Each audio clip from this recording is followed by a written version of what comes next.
သုံးပါးမှာဖြစ်သမျှတရားပေါင်းရဲ့အနိစ္စမမြဲမှု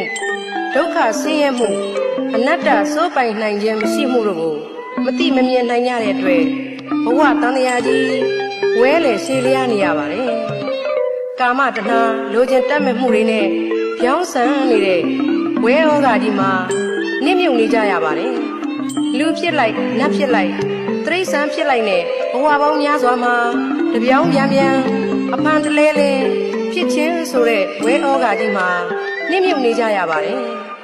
မှားရင်စွာမြင်သိမှုဆိုတဲ့ဝဲဩဃာကြီးမှာနစ်မြုပ်နေကြရပါတယ်လွတ်မြောက်ခြင်းတရားသစ္စာမှန်ကိုမသိမမြင်တွေးဝေမိုင်မဲမှုဆိုတဲ့ဝဲဩဃာကြီးမှာ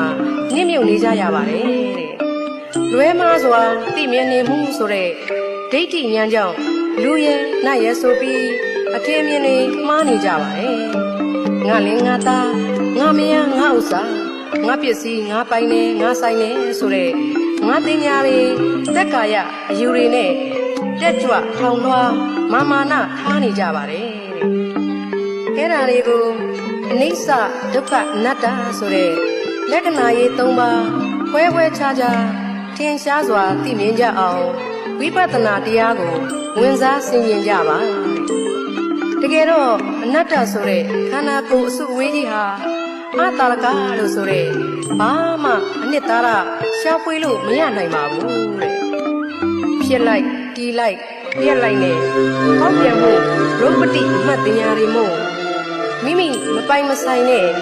အမြဲပေါက်ပြန်ပျက်စီးနေတဲ့တရားတွေသာဖြစ်ပါတယ်ယုံနံဆိုတာမမြဲတဲ့တရားမပိုင်မဆိုင်တဲ့တရားတွေပါ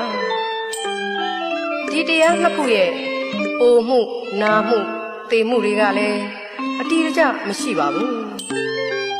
ဖြစ်ပျက်ပြုပြင်မှုသင်္ခါရသဘောတရားတက်တက်ဖြစ်တဲ့အတွက်ဘင်္ဂါလာလို့ဆိုတဲ့ပျက်စီးရမယ့်အချိန်ကာလကို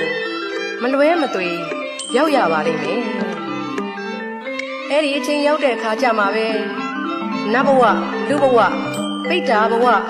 တိရစ္ဆာန်ဘဝငရဲသားဘဝစတဲ့လားရာဂရိ၅ပါးမှာငရဲတိရစ္ဆာန်ပိဋ္ဌာအတုယကဲဆိုတဲ့အပယ်လေးပုံကို